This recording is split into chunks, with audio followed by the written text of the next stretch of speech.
Good morning students. आज हम पढ़ेंगे diploma first year second semester applied mechanics और इसके अंदर हमारा फर्स्ट चैप्टर है और इस फर्स्ट चैप्टर का नाम है बल। और इसमें आज हमारा टॉपिक रहेगा बलों के संचरणशीलता का नियम। ठीक है, तो principle of transmission of forces, बलों की संचरणशीलता का नियम।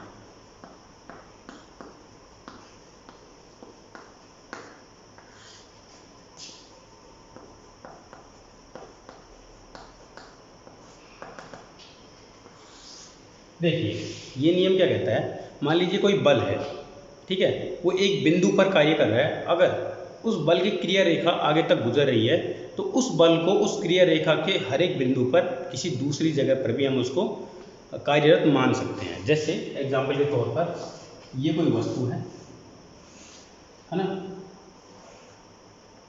मान लीजिए यहाँ पर हम ये तो कोई बस है, इसके ऊपर हम यहाँ पर धक्का मार रहे हैं तो इसकी क्रिया रेखा ये है, तो हम इस बल को यहाँ पर भी कार्यकारी मान सकते हैं कि हम धक्का यहाँ पर देंगे तो ये बल हमको यहाँ पर भी महसूस होगा, है ना। इसका बहुत सारे एग्जाम्पल मिल जाएंगे आपको। आप जैसे एक रस्सी को पकड़कर खींचते हो, कुएं में से बाल्टी पानी निकाल रहे हो, तो वो जो रस्सी है उसकी सहायता से वो बल कहाँ तक जा रहा है, वो बल जा रहा है बाल्टी तक। तो ये है बलों की संचरणशीलता का नियम। मतलब ये है कि एक बल को किसी दूसरी जगह पर लगाना किसी मीडियम के द्वारा। तो यहाँ पर ये बलों की संचरणशीलता का नियम हो गया। तो देखिए आपकी बुक में इसकी क्या परिभाषा दी हुई है। बल संचरणशीलता के सिद्धांत के अनुसार यदि किसी दृढ़ पिंड के किसी एक बिंदु पर कोई बल क्रियाशील है तो उसे उसकी क्रिया रेखा के अन्य किसी बिंदु पर क्रियाशील माना जा सकता है। ठीक है, तो ये क्या होगी, इसकी क्रिया रेखा।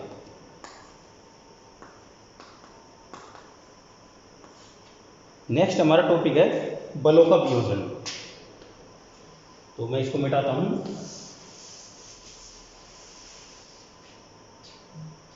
बलों का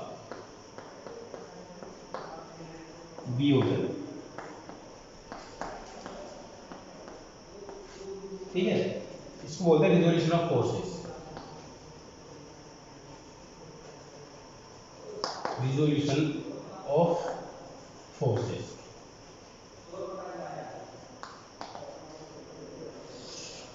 देखिए, जब बल ऊर्ध्वाधर या क्षैतिज के अनुदिश न लगकर, मान लीजिए बल कोई बल लग रहा है, वो ऊर्ध्वाधर दिशा में नहीं है और क्षैतिज दिशा में भी नहीं है, उनके अलावा वो किसी भी दिशा में है। मतलब मान लीजिए ये बल है, ये इसकी क्षैतिज दिशा होगी, इसके साथ में ये किसी थीटा कोण पर लग रहा है,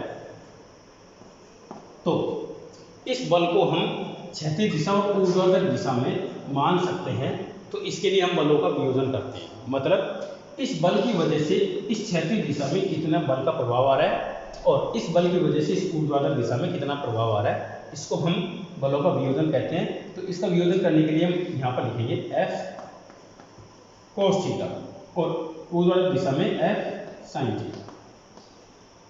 ये F sin थीटा और F cos थीटा ये कैसे लिया हमने, तो इसको लेने के लिए हम त्रिकोणमिति का उपयोग करेंगे। देखिए यहाँ पर इस तरह से, तो यहाँ पर देखो ये हमारा F हो गया, ये दिशा क्या होगी, देखिए ये कर्ण है, ये आधार है, आधार बटे कर्ण क्या हो गया, कोस हो गया, मतलब इसके साथ में कोस आएगा। यहाँ पर हम बात करेंगे इस तरह से, तो इसके बराबर ये दिशा हो गई, तो ये है लंब बटे आधार क्या होता है, साइन थीटा, तो इसके साथ में साइन थीटा आएगा। तो ये आप त्रिकोणमिति का यूज करके आप खुद भी निकाल सकते हैं और नहीं निकालना चाहें तो आप याद भी रख सकते हैं कि क्षैतिज दिशा के साथ में हमेशा क्या होता है, कोस थीटा होता है और ऊर्ध्वाधर दिशा के साथ में हमेशा साइन थीटा होता है। तो इसके आधार पर हम बहुत सारे बलों का वियोजन करेंगे। आगे इससे संबंधित बहुत सारे न्यूमेरिकल भी आएंगे इसी चैप्टर में। तो यहाँ पर देखें, यहाँ पर दो बल लिख लेंगे हमारे पास में, एक तो Fx बोलते हैं इसको, एक Fy। देखा जाए तो F cos थीटा बराबर क्या होगा, Fx, F sin थीटा बराबर क्या होगा, Fy। अगर हमको इनका परिणाम निकालना हो तो F होगा और हम इसका इस तरह से निकालना चाहे रिजल्टेंट, तो यहाँ पर हो जाएगा Fx का स्क्वायर प्लस Fy का स्क्वायर। तो इस तरह से हम इनका रिजल्टेंट भी निकाल सकते हैं आसानी से। तो ये तो हो गया बलों का वियोजन। ठीक है, अब एक लास्ट और टॉपिक बचा है हमारे इसका, बलों का त्रिभुज का नियम। ठीक है, तो अभी हम उसको पढ़ते हैं, उसके बाद में हम न्यूमेरिकल करेंगे इसे।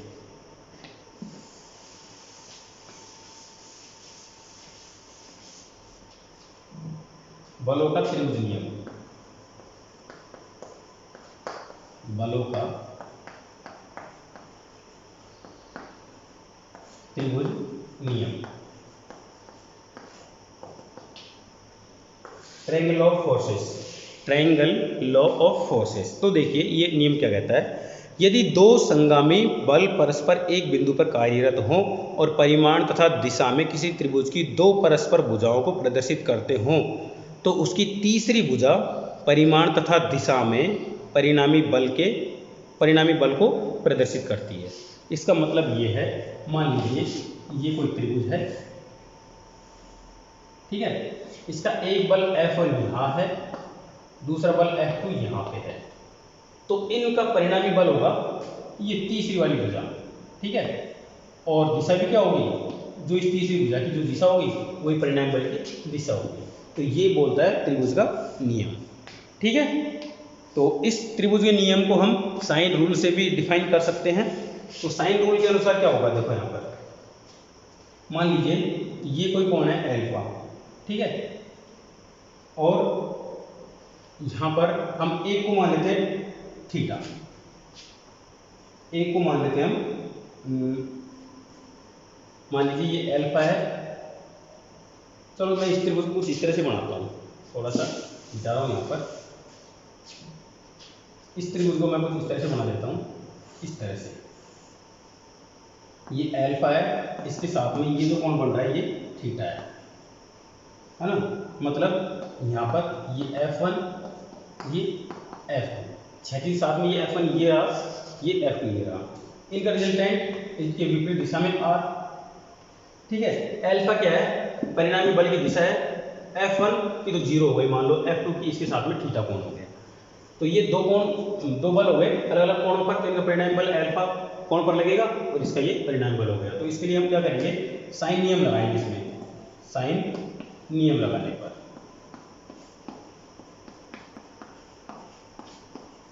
चलो लगाते हैं। देखो साइन नियम क्या होता है,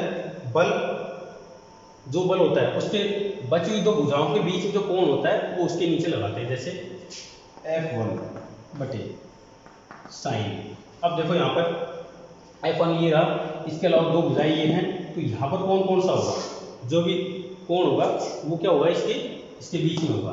तो यहाँ पर देखिए क्या कोण होगा, यहाँ पर थीटा माइनस एल्फा होगा ये कोण, ठीक है। तो इसके आधार पर हम यहाँ लिखेंगे साइन थीटा माइनस एल्फा।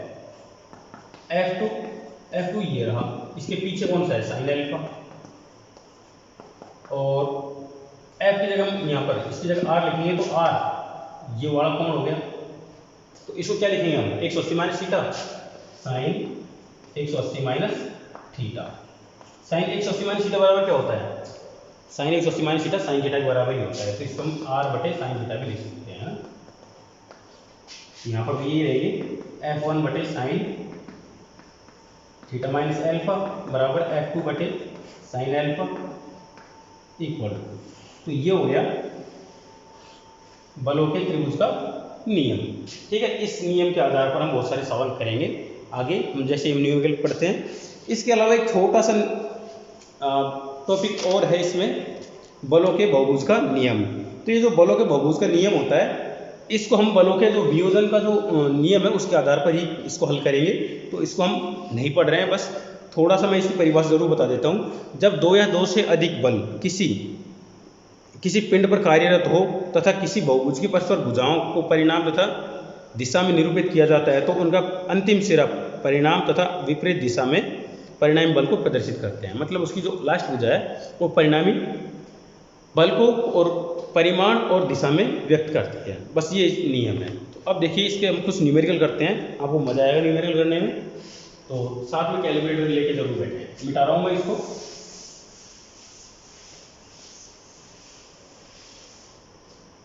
देखिए क्वेश्चन क्या है, क्वेश्चन ये है 20 न्यूटन, 30 न्यूटन, 40 न्यूटन तथा 60 न्यूटन के तनाव बल एक स्थिर रेखा के साथ क्रमशः 30 डिग्री, 60 डिग्री, 90 डिग्री और 120 डिग्री के कोण बनाते हैं। परिणामी बल का परिमाण और दिशा ज्ञात कीजिए। देखिए ये कोई एक रेखा है, ठीक है, इसके साथ में ये 30 डिग्री का कोण, दूसरा 60 डिग्री का कोण, यहाँ पर ये 60 डिग्री का कोण, तीसरा है 90 डिग्री का कोण बिल्कुल खड़ा, और चौथा है 120 डिग्री का कोण। ये पूरा कोण 120 डिग्री का कोण, ये कोण बनाए है ना। और ये कितने कितने गए, 20 न्यूटन, 30 न्यूटन, 40 न्यूटन और 60 न्यूटन, ठीक है। ये बल लग रहे हैं, तो इनका परिणामी बल और दिशा ज्ञात करनी है। इन सभी बलों का परिणामी बल और दिशा ज्ञात करनी है। तो इसके लिए हम क्या करेंगे, यहाँ पर इन बलों को वियोजित करेंगे। वियोजित करने के बाद में हम सिग्मा Fx और सिग्मा Fy निकालेंगे, और फिर इनका हम परिणामी निकालेंगे और परिणामी बल की दिशा निकालेंगे। तो चलिए करते हैं। देखिए, सबसे पहले इधर को लेते हैं, इसको इधर को लेते हैं, और ये हमने ये ले लिया, ठीक है। ये हमने एक्सिस ले लिया, एक तरफ एक्स डैश, वाई नीचे वाई डैश।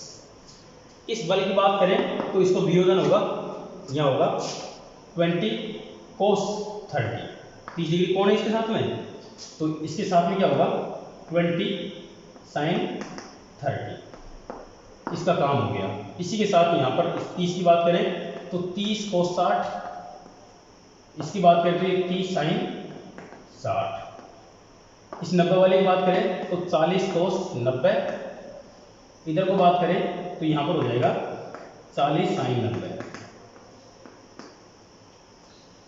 है ना। अब इसकी बात करें तो इसके लिए हो जाएगा यहाँ पर 60 cos 120, यहाँ पर इसके लिए लेंगे तो 60 sin 120। ये हमने सारे ले लिए यहाँ पर। अभी चल रहा है मेरा, थोड़ी देर में वीडियो बना रहा हूँ मैं, ठीक है। तो देखिए यहाँ पर अब हम क्या करेंगे, सिग्मा एक्स लेंगे, मतलब एक्स डायरेक्शन में लगने वाले सारे फोर्सेज का मान लेंगे। क्या होगा, यहाँ पर हमारे पास में 20 cos 30 plus 30 cos 60 plus 40 cos 90 plus 60 cos 120। इन सभी को हम कैलकुलेटर की सहायता से जोड़ेंगे और जो भी वैल्यू आएगी हम लिखेंगे। इसी प्रकार से यहाँ पर सिग्मा वाई लेंगे, मतलब ऊपर की दिशा में जो भी होगा वो होगा क्या, यहाँ पर जो कोस है उसी जगह साइन हो जाएगा, सेम रहेगा। 20 sin 30 plus 30 sin 60 plus 40 sin 90 plus 60 sin 120। अब इनको कैलकुलेटर की सहायता से करेंगे, यहाँ पर जो भी वैल्यू निकल के आएंगे वो इसका मान हो जाएगा, ठीक है। तो देखिए यहाँ पर इसका मान आएगा 127.94, ठीक है, और इसका मान आएगा 2.32, सब न्यूटन में आएंगे। तो ये मान आ गया हमारे सिग्मा एक्स और सिग्मा वाई के। अब हमें इसका परिणामी आर निकालना है रिजल्टेंट का। तो इसका फॉर्मूला होता है सिग्मा एक्स का स्क्वायर प्लस सिग्मा वाई का स्क्वायर का अंडर रूट। तो यहाँ पर हम ये वैल्यू रखेंगे इस तरह से, तो 127.94 का स्क्वायर प्लस 2.32 का स्क्वायर, इसको हम कैलकुलेटर की सहायता से हल करेंगे। तो ये जो मान निकल के आएगा वो आएगा 127.96 न्यूटन। ये निकल के आया, इसका क्या परिणामी बल निकल के आया इस पहले वाले क्वेश्चन का, ठीक है। अब इसका हमको जरूरत नहीं है तो वैसे मिटा देता हूँ, लेकिन मैं यहाँ पे थोड़ी जगह बची हुई है, इसमें मैं इसका परिणाम बल की दिशा निकाल देता हूँ। तो परिणाम बल की दिशा में क्या लेते हैं, जनरली हम थीटा लेके चलते हैं। तो थीटा बराबर क्या होता है, tan inverse sigma Y upon sigma X, sigma Y upon sigma X. इस फॉर्मूले से निकालेंगे इसको हम। तो देखिए यहाँ पर tan इनवर्स सिग्मा वाई का मान होता है 2.32 अपॉन 127.94। जब हम इसको कैलकुलेटर में रख के इसकी वैल्यू निकालेंगे तो ये आता है 89 डिग्री थीटा की वैल्यू। ये इसका आंसर हो गया, ठीक है। तो ये हमारा पहला न्यूमेरिकल हो गया अपनी बुक का। और एक न्यूमेरिकल और करते हैं इसके बाद में, आप जल्दी से इस क्वेश्चन कर लीजिए। मेरे पास में आज कैलकुलेटर नहीं है, अगले लेक्चर में हम कैलकुलेटर लेके साथ साथ में करेंगे। आप भी अपना कैलकुलेटर ज़रूर लेके आएँ साथ में, ठीक है। तो चलो जल्दी से उतार लो इसको। एक आप ऐसे कीजिए, वीडियो रोको यहीं पर और सबको कॉपी कर लो, उसके बाद में आप वीडियो को आगे चलाना है ना। तो मैं इसको मिटा रहा हूँ, अगला क्वेश्चन करेंगे फिर हम। और ये जो क्वेश्चन है 2019 में और 2016 में 2 बार आ चुका है ये क्वेश्चन, तो ध्यान रखें ये क्वेश्चन फिर से आ सकता है। ये नहीं तो इससे संबंधित कोई क्वेश्चन जरूर आ सकता है, इसलिए आप इसको ध्यान से पढ़ें। ऐसा क्वेश्चन हर बार पूछा जाता रहा है ना।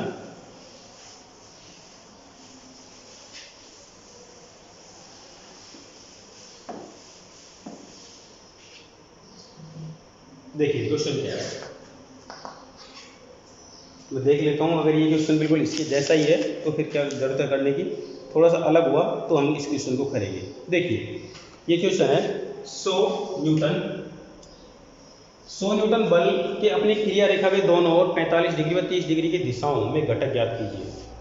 मतलब ये है क्वेश्चन, ये है कि एक P है, एक Q है, इनके बीचों बीच एक बल है F। तो यहाँ पर इसके साथ में ये अल्फा इक्वल टू 30 डिग्री बन रहा है और बीटा इक्वल टू 45 डिग्री बन रहा है, ठीक है। तो यहाँ पर हमें इसके घटक ज्ञात करने हैं, इस P का मान ज्ञात करना है। तो देखिए 100 न्यूटन बल की अपनी क्रिया रेखा की दोनों ओर 45 डिग्री और 30 डिग्री की दिशाओं में घटक ज्ञात कीजिए। तो देखिए ये एक बल F को निर्दिष्ट दिशाओं मतलब अल्फा और बीटा में वियोजित किया जाता है। इन दिशाओं के घटक ये आते हैं, देखिए क्या क्या घटक आएंगे यहाँ पर। अगर हम इसको P के रूप में कन्वर्ट करें, पूरे P के रूप में यहाँ पर, तो क्या आएगा यहाँ पर इसका F मतलब यहाँ पर 100 न्यूटन है, तो ये आ जाएगा 100 cos 30, है ना। यहाँ पर 100 cos 30 आ जाएगा इसकी सहायता से। और इसी तरह से अगर हम यहाँ पर इसकी वजह से निकालेंगे तो यहाँ पर तो ये तो है नहीं, लेकिन क्वेश्चन यहाँ पर आधा अधूरा दिया हुआ है। तो देखिए यहाँ पर एक स्पेशल फॉर्मूले होते हैं, तो आप इनकी सहायता से इसको हल करेंगे। P इक्वल टू 100 साइन 45 बटे साइन 45 प्लस 30। इसको जब हम कैलकुलेटर से हल करेंगे तो निकल के आएगा 73.20 न्यूटन। और अगर Q का मान निकालेंगे तो ये आएगा 100 साइन 30 बटे साइन 45 प्लस 30।